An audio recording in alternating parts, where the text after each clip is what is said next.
Hello and welcome back to Real World Magic, where we make your life more magical. My name is Neil Trigger, I'm going to be your magical host, and today we're going to be making moving wizard portraits. Now, there are several ways to do this, but I wanted to show you a way that you can use to make pictures that you can hang on the wall and they actually move. Potentially they could talk to you, and then you don't need to use any computer effects or compositing or anything fancy. This is going to be a two-part video too, by the way, because there's a lot to making the frame and all that sort of stuff, and I'll show you that in another video. But for this one, I'll show you everything you need to know about how to make the video yourself. I'll show it at the end too, but for now, as always, let's lay out all of the stuff that you're going to need. Now, this is going to be a bit of a collection of my favourite things from the things that I've done on this channel before. And so I've put a link to my previous videos down in the description. Let's start with green screen. I've mentioned this in a previous video linked up here about making magic on the move, and I'd recommend checking that out before you try to do any of this sort of stuff yourself. Next, we have the background, and you can use any image that you've taken yourself at all. Or, provided it's for personal use or an element that doesn't feature too prominently, you can also use stock images too, depending on the licensing agreement, so check that out. I did add a chair to this dungeon photograph and flipped the whole thing horizontally to add a bit more interest, and then I also added this side table too, so I could add a few little curios on there too. Now, the main ones really are going to be the bubbling cauldron up here. Of course, it's not bubbling at the moment, but don't panic, it will be. I've added a spell book. This is actually a book of magic tricks that I bought a very long time ago.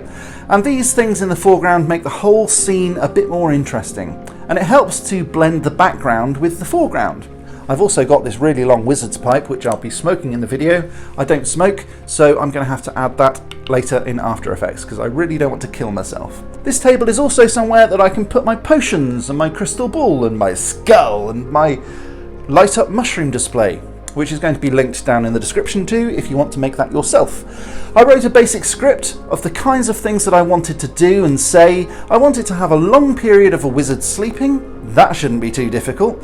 And then add a few more bits and bobs like saying, "Hey, put that light out," and stuff like that. I was very careful not to use words from the Harry Potter series itself because I didn't want anyone to have any reason to sue me, and I also don't want to have any kind of problems with selling this video later on either. If you want to buy this video, by the way, all of the files, I'll put a link to them down in the description, down there, and it will also be on my website, realworldwizards.com. You can also check that out on Patreon, so lots of different options to buy this. So first things first, here's the stuff I assembled. A long wizard's pipe, a wizard's hat, a wizard's robe, the green screen that I mentioned before, a magic wand, a cauldron, some dry ice. I know it's not here right now, but it will be, trust me.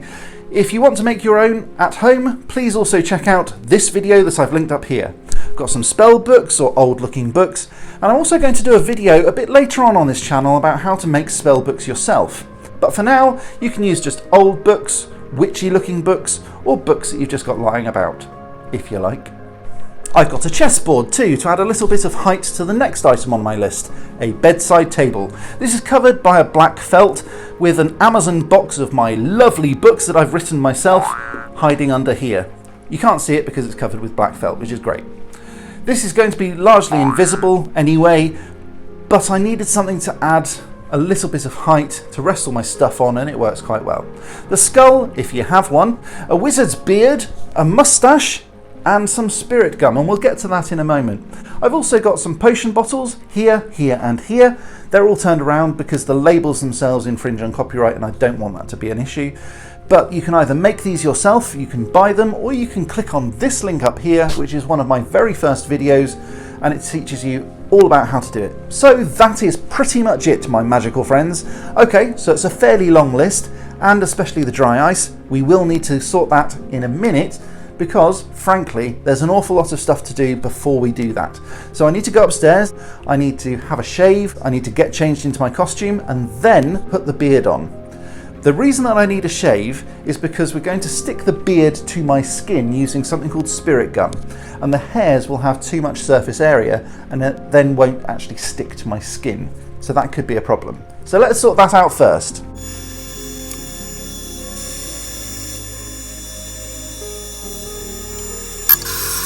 Okay, so once I'm shaved, I need to put the wizard's robe on first, and then put the beard and mustache on so that they don't get bent out of shape by putting on the gown.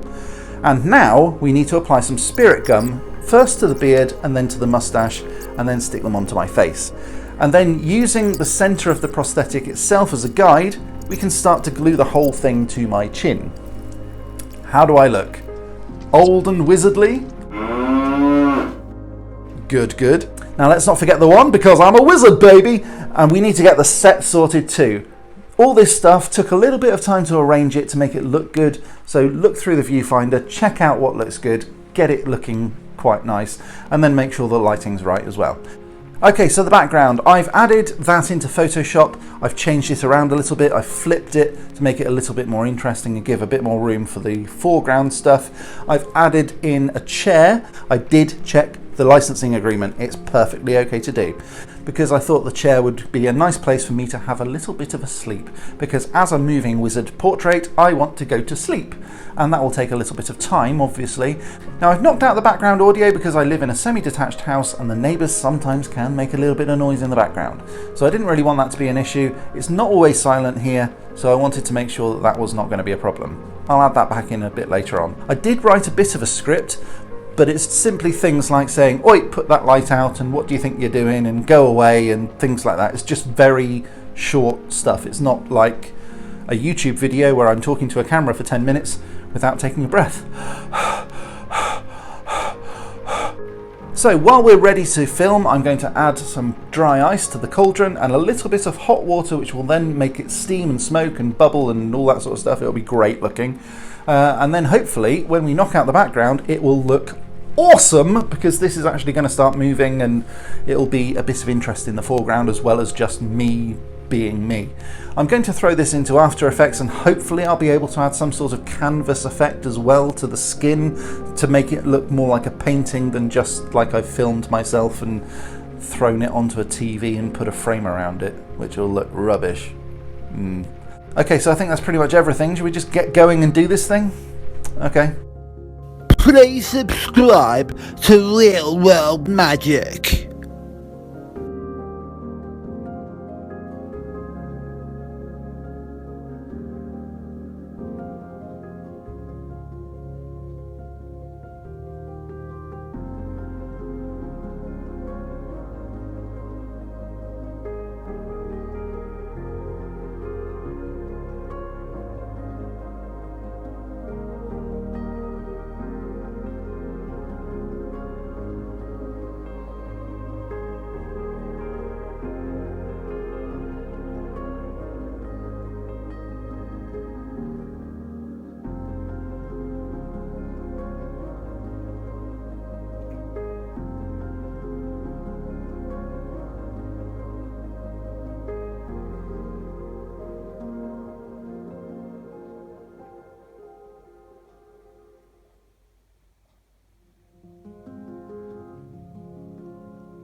What?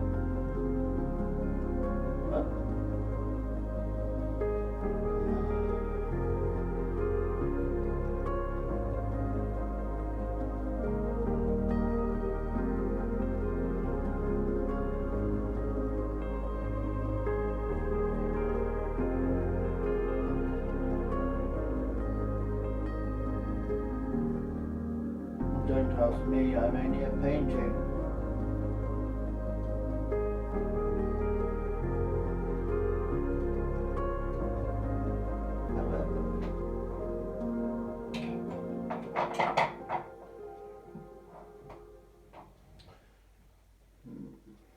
I've added a few little